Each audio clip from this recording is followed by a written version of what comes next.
senior student. Ibabash ko to, ibabash ko yan. Oh my gosh! Nakita ko na to, napanood ko na to, pero iba yung dating ng may music na ganyan. Drake Palma! Ang ganda nitong scene na to. Break na tayo! Bye!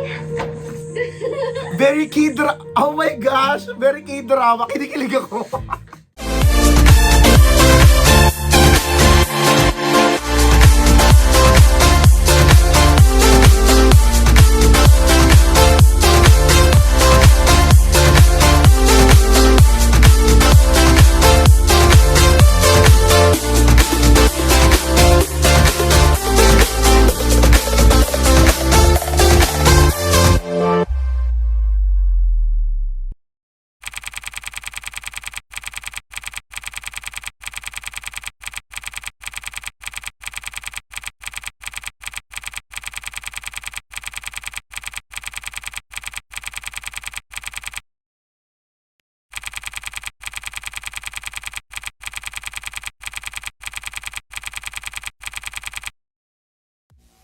Hi, it's Johnny Beriani and welcome back to another video after 4 months. 4 months yata.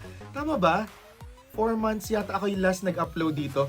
Oo. May YouTube pala ako. Nakalimutan ko. Oo, nakakaloka. Ang dami kasi mga ganaps talaga. So, yan. Hello sa mga first time mapadpad dito. Again, ako po si Johnny Beriani. Nakabini pala ako ngayon. So, Johnny Bini Riani. Yun din ang aking username muna sa TikTok. So, for today's video, sabi ko gusto kong gumawa ng video dito na medyo full length sa trailer ng isa sa inaabangan ko ngayon na show na series sa Viva One. Itago na lang natin sa pangalang Seducing Drake Palma. Yung title ng show. So, ito nga, ang tagal kong hinintay ito. Diba, puro teaser kasi yung na-release nito mga nakaraan, diba? Tsaka mga parang BTS, ilang mga BTS, ganyan. So, sabi ko parang perfect na perfect itong trailer na to sa ating pagbabalik. dito sa channel natin, no? At kung bago ka pa lang, gusto mong makapanood ng mga parang ginagawa ko na before na mga ilang mga reaction videos ganyan, feel free to subscribe at i-on mo or ano nang itawag diyan? Nakalimutan ko na talaga, ang tagal ko nang hindi nag-YouTube, sorry. Mag-turn on ng notification, i-click yung yung bell button, ayun, basta ganon. Diba? And of course, makinig din dito sa Tag 91.1. Kailangan ko daw i-promote ang aming sesyon, oo, para kapag gumagawa ko ng video na nandito ako sa loob. So yun, kinig ka lagi, Tag Backup na. Kasama ko dyan, Johnny Beriani, and of course si Maria Maldita. So ito na, dami kong kuda, panoorin na natin siya for the first time. Kikiligin ba tayo? Magagalit ba ako? Or ano ba yung mafe-feel natin? Okay, let's go. Let's do this. Ayaw mag-play. Ba't ayaw mag-play? Yun na. Ako nga pala si Alice, senior student. Ibabash ko to, ibabash ko yan. Ibuhos ko din ang oras ko para hinumin ang sugat ang puso ni my loves. Ang best friend kong si Shein. We're over! Balita ko, kaya raw sila nag-break ay dahil dun sa transfer si Drake Palma. Gawin mong boyfriend si Drake Palma. Yan, alam ko yung story, alam ko yung synopsis. Drake Palma! Asan to? Ang ganda ng school. Ang sikat at mayamang heartbreaker na laging hinahabol ng mga girls para jowain. Yung supladong yun? Drake Palma mo. Fish, please help me. Oh my gosh! Nakita ko na to, napanood ko na to, pero iba yung dating ng may music na ganyan. Pwede ba kita maging boyfriend? Okay, Huh? we're done. Drake Palma! Ang ganda nitong scene na to. Boyfriend na kita! Break na tayo! Bye! Very K-drama. Oh my gosh! Very K-drama. Kinikilig ako. Girlfriend niya po ako. Ako po si Alice. Alice Daryl. Ito ba si tita? Soon to be Palma. 5 minutes? Alam mo, Jay, swerte kapag ako naging girlfriend mo. I'm not available. Ha? I like someone else. Yan, ganyan dapat. Oh my God! Nahanap kita, Amiel Sol. Ang ganda nitong song na to. Oh, hoy! Bakit siya may abs? Wait lang! Bakit mo binuksan? I-cancel nyo tong babaeng to. Wait, i-rewind ko lang ha. Okay. Salamat ha, nakasama. Oh, si Dylan, si Dylan. Hindi ka dumating yung photographer eh. Do everything to make you happy. Gusto mo ako maging masaya? So, magiging magkaribal silang Lalayuan si Jay. brothers. Okay. Ganda din itong song, nice. Teka lang natin sa akin. Don't mind them. Pero, Ang ganda ng color grading, nice. Ang ganda ng cinematography, I love it. boyfriend ko na si Jay! Wow, lolo. Correct. Ano sa siya yan? Ang ganda ng mga soundtrack, ha? Fairness. Oh my gosh, Dylan! Nare-rek ako ni Dylan. Help, help. Si Denise Esteban, si tita ka. Tama ba ako? Yung cake ko! Anong iningiti-ngiti mo dyan? Bye. Be, bagay kay Robin, bagay kay Robin. Hoy, Drake. Boyfriend kita sa harap ni Sheen at Kay. Sa harap lang nila. Asa ka. Ang pangit. Be, ang galing ni ang galing ni Robin, 'di ba? Ito ito kasi yung reason kung bakit ako ay fan ni ni Robin, no. Ang galing niyang like magtapo ng line. Ang galing niyang magtapo ng line. Well, maliban dun sa lagi namin paulit-ulit na sinasabi na feel kasi namin dito, hindi lang naman ako, ni Maria Maldita nung nakausap namin siya tapos naobserbahan namin na seryosong actor kasi siya, 'di ba? Serious actor din siya. Nasabi rin nila Direk Crisanto, 'di ba? So, makikita mo sa kanya yung grit talaga yung grit talaga, yung passion, yung burning desire sa eyes niya, na seryoso siya sa ginagawa niya at nagre-reflect yan sa sa project na ginagawa niya, no. Na sobra akong na-amaze. Hindi ko lang nagustuhan yung may pagbukas ng ng shirt ganyan. Yung may bakit siya may abs? Ang funny nun, sobrang funny nun. And gusto ko yung pagkakalatag ng trailer. Gusto ko yung mga shots. Kasi ako yung tao na parang sobrang technical talaga sa sa mga shots na nakikita ko, or sa parang kapag magki-criticize ako ng isang project. Pinaka-kritisismo ko talaga unang-una mga technical na aspeto, 'di ba? Yung shots, ganyan. Since ako po ay graduate ng comm, no. So, parang yun talaga yung mga una ko nakikita, yung ilaw, yung angulo, ganyan, 'di ba? Tapos parang medyo secondary yung nangyayari, no, na story. So, ang sarap sa mata makita yung buong trailer, 'di ba, na alam na natin kumbaga yung synopsis. Kasi ako alam ko naman na yung parang yun nga yung premise ng magiging show, yung yung kwento, no. Pero mas nagkaroon siya sa akin ng clarity ngayon sa nakita nating full trailer. And can I just say na ako I really trust Direk Crisanto Aquino talaga for this specific project, this show, kasi nagustuhan ko ang My Future You. Gandang-ganda ko sa treatment niya sa My Future You. 'Di ba? Na nung nakita ko siya yung magiging director nito, good choice. Actually, excellent choice. Oo. Galing. And naglo-look forward ako na maging hit to, na ang laki nung chance and possibility na sobra siyang mag-hit, kasi maliban na si Direk Crisanto yung nagpa-pilot dito, 'di ba? Na ang gaganda kasi ng mga shots niya ng My Future You yung treatment niya Screenplay niya ganda, sobrang solid nun. Ito rin natuwa ako.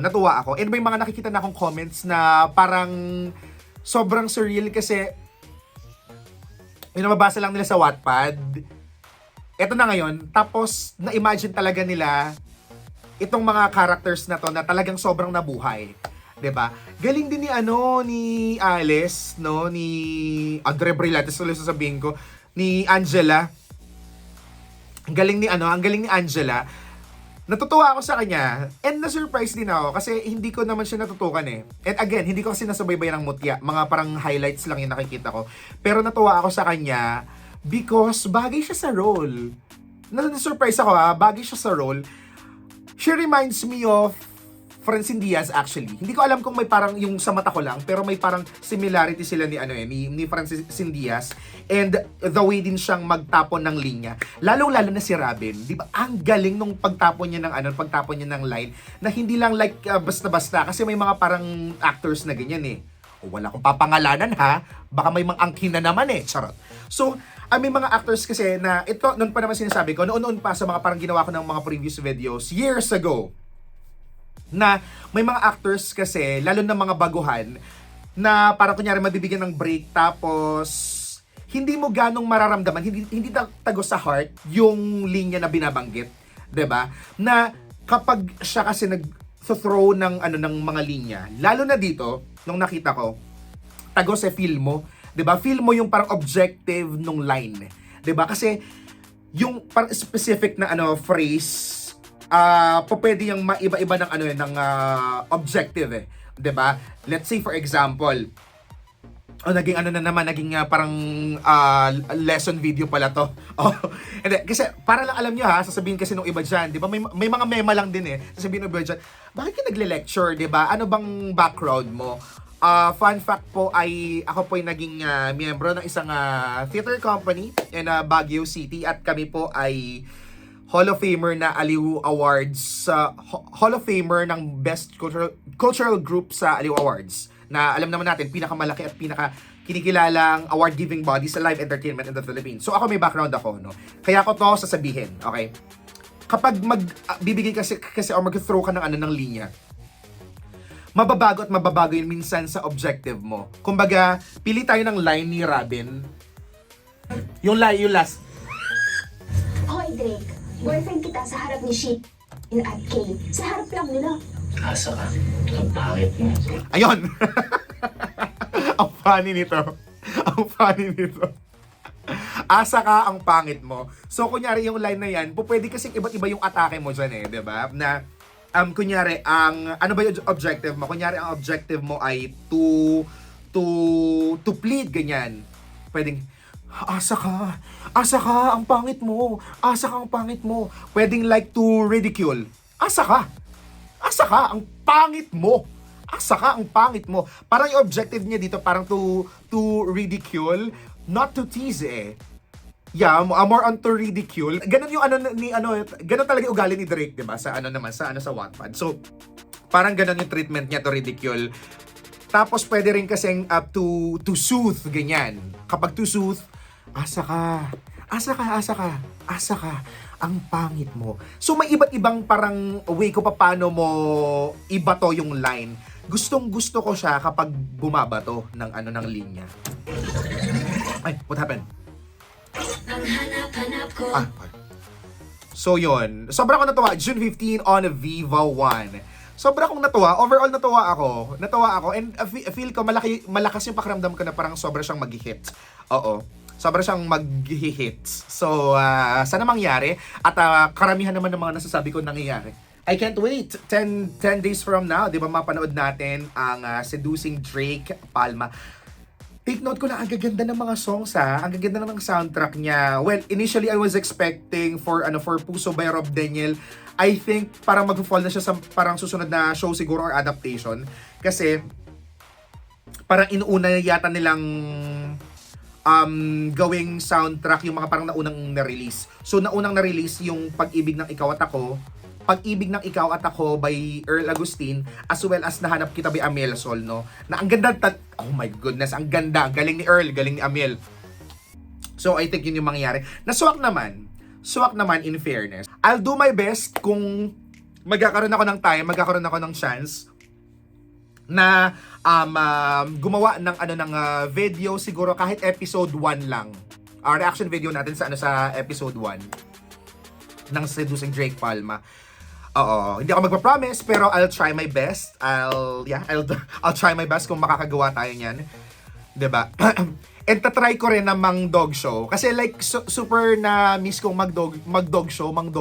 Yun yung ginagawa ko ulit ngayon, di ba? Again, hindi naman ako kumikita dyan. Pero natutuwa ako na may parang mga napapasaya akong ibang tao. Mga fan groups, fandoms, ganyan. Na kung kilala mo kasi ako, parang back in 21, check mo na lang sa parang earlier videos natin on YouTube. Nang dog show na ako kina Francine before. Na yun yung isa sa pinaka-paborito kong era ever sa parang pag-YouTube ko. Nang dog show ako, hindi ako kumikita kasi yung mga ginagamit kong songs, mga copyrighted. Pero natutuwa ako na mang dog show. Tuwa ako mang dog show. Tapos, basta marami na ako din dog show. Sila, yun nga, sila Francine, Franceth, ganyan. Who else? Kim Chu, Paolo Avellino, Kim Pao din dog show, ganyan. At marami pang iba. Tapos yun, marami namang natutuwa. Oo. Alam kong hindi para sa lahat, yes. Oo, kasi may nag-comment na iba na, hindi naman kayo fans ng mga dinodog show ko, pero ano, ba't andito kayo?